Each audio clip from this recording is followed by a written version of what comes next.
저는 사실 비트코인 때문에 굉장히 우울합니다. 제가 비트코인 때문에 우울한 이유는 사람들과 대화하다 보면 사람들이 너무 이렇게 꽉 막혀있기 때문인데요. 비트코인이 1달러를 넘은 상태에서 변제의 최종성을 갖고 있다는 것에서 출발해야 되는데 자꾸 비트코인이 화폐냐 아니야 이런 거 따지고 있는 거예요. 심지어는 비트코인이 빈 거를 보낸다느니 아직도 이런 얘기를 하고 있는 거죠. 물론 제가 영상을 만들어서 화폐에 대해서도 얘기를 하고 그런 반론에 대해서 계속 설명을 하지만 사실 그것은 저의 본심도 아니고 저의 본색도 아닙니다. 그런 설명을 친절하게 하지만 제 마음속에서는 이것도 이해 못하냐 이 돌대가리들아 이런 마음이 막 드는 거예요. 지금 비트코인이 1달러를 넘었고 변제 최소성을 가졌잖아요. 그럼 뭘 고민해야 돼요 지금? 비트코인 화폐냐 아니냐 이런 거 따지고 있어야 돼요? 비트코인 가지고 뭘 할 수 있을지를 고민해야 될 거 아닙니까?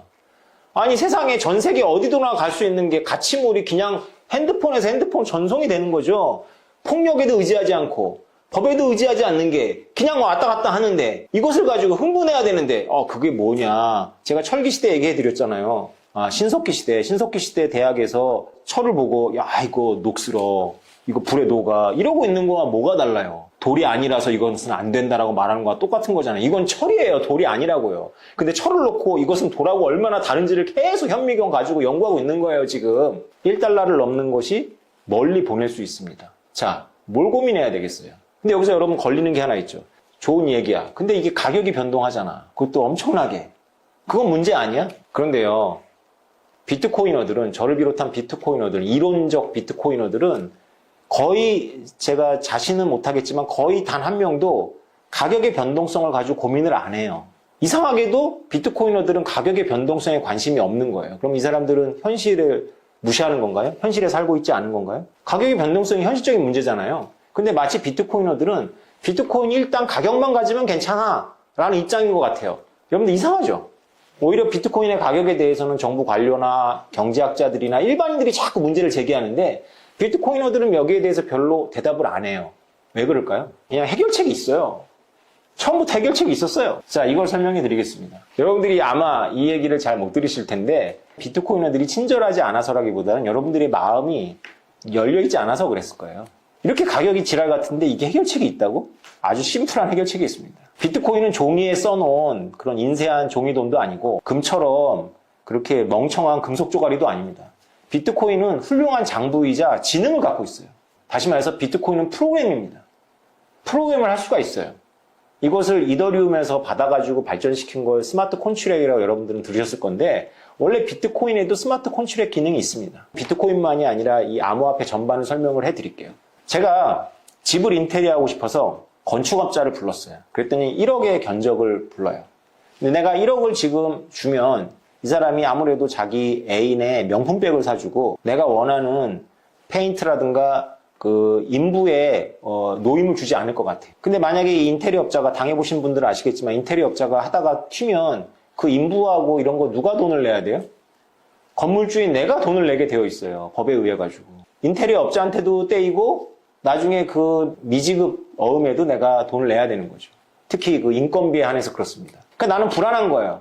근데 내가 돈을 안 줘. 그럼 인테리어 업자는 페인트도 안 사고 인부도 고용을 안 하겠죠. 나를 어떻게 믿고. 이런 경우에 은행이 동원되면 에스크로 거래라 그래서 내가 돈을 걸어놓고 나는 못 찾고 인테리어 업자는 그중에 일부를 받아가지고 재료비를 해가지고 인테리어 완성한 다음에 이게 완성이 돼서 내가 승인을 하면 은행에서 나머지 돈을 주는 방법이 있겠죠. 에스크로 거래는 수출과 수입에서 사용하는 신용장 거래랑 비슷한 개념입니다. 근데 비트코인에는 그냥 이 기능이 들어가 있어요. 굉장히 똑똑하죠. 자, 이렇게 생각해 봅시다. 제가 비트코인을 줘요. 1억 원어치를. 지금으로 따지면 뭐 비트코인 2점 몇 개 되겠죠. 그죠? 2점 몇 개를 줘요. 그럼 이 인테리어 업자는 그 비트코인 2점 몇 개를 제가 보낸 걸 알아요. 근데 그 사람이 비트코인을 찾으면 내 입장에서는 아까 그 불신 문제가 있죠. 그래서 그 사람이 못 찾아요. 나는 보냈는데 그 사람은 못 찾아. 신기하죠? 그렇게 할 수가 있어요. 그렇지만 나는 보냈으니까 이 사람은 내가 다시 못 찾아오니까 자기가 사기당한 거 아니라는 확신이 생기겠죠. 그래서 페인트도 사고 인부도 고용해서 일을 합니다. 일이 완료되면 스마트 콘트랙에 의해 가지고 스마트 콘트랙은 좀 또 따로 말씀을 드릴 테니까 복잡하니까 믿으세요. 스마트 콘트랙에 의해 가지고 일이 종료가 되면 그때서야 그 사람은 그 자기 지갑에 땡그랑 떨어져요. 비트코인 2점 몇 개가. 근데 문제가 생기죠. 내가 지금 돈을 주는 시점에서는 비트코인이 4천만 원이에요. 근데 그 사람이 돈을 받는 시점에서는 비트코인이 가격이 3천만 원이 됐어요. 가격이 변하니까. 나는 상관이 없는데 받는 사람은 손해를 보겠죠. 이 문제 때문에 이 거래가 성립을 안 할까요? 여기서 먼저 현실, 우리 인간 세상의 현실에 대해서 말씀드릴게요. 우리 인간 세상의 현실에는 굉장히 중요한 특징이 있는데요. 일확천금을 노리는 도박꾼들이 어마어마하게 많습니다. 그것이 우리가 살고 있는 이 현실의 조건이에요.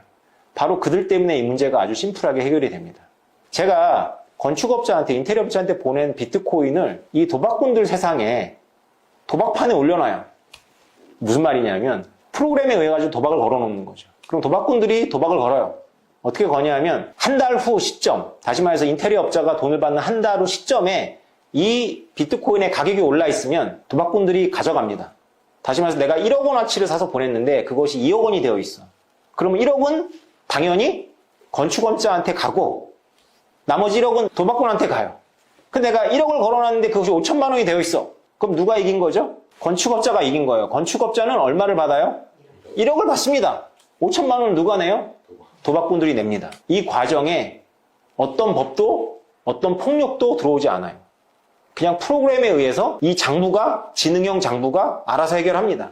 이것이 만약에 강아지들이 사는 세상이나 고양이들로 이루어진 동화 같은 세상에서는 불가능할 수도 있어요. 왜냐하면 강아지들이 도박을 좋아하지 않거나 고양이들이 도박을 미친 짓이다, 저는 인간만이 하는 짓이다라고 생각해서 안 한다면 이것은 아무리 프로그램이 좋아도 불가능한데 여러분 걱정하지 마십시오. 이 세상은 도박에 미친 인간들 세고 빠지고 천지입니다. 어쩌면 금융망 자체가 바로 이 도박판일 수도 있어요. 선물 옵션이 다 그렇거든요.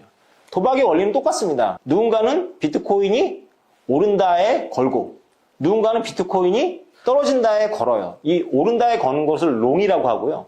떨어진다에 거는 것을 숏이라고 합니다. 금융의 모든 도박이 바로 롱과 숏의 게임입니다. 다시 말해서 저나 건축업자는 도박을 할 생각이 없으면 롱에도 안 걸고 숏에도 안 거는 거죠. 우리는 그냥 1억을 믿을 수 있을 때 내가 지불하는 것에 거는 거고 오르면 도박꾼 니네가 갖고 가, 롱에 거네가. 떨어지면 숏에 건 사람이 이기는 거고.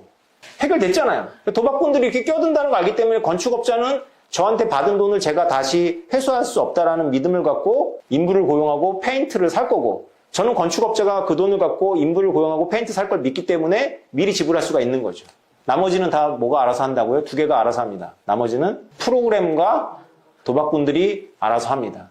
그래서 비트코이너들이 가격의 지랄 같은 앙등이 비트코인이 1달러가 넘어서 변제의 최종성을 갖고 유통이 되는데 어떤 장애도 안 된다라고 생각을 하고 있는 거예요. 너무나 심플하게 해결이 되잖아요. 근데 여러분들 이걸 못 들어봤죠. 아무도 이렇게 얘기를 안 해줬죠. 책에 다 있습니다.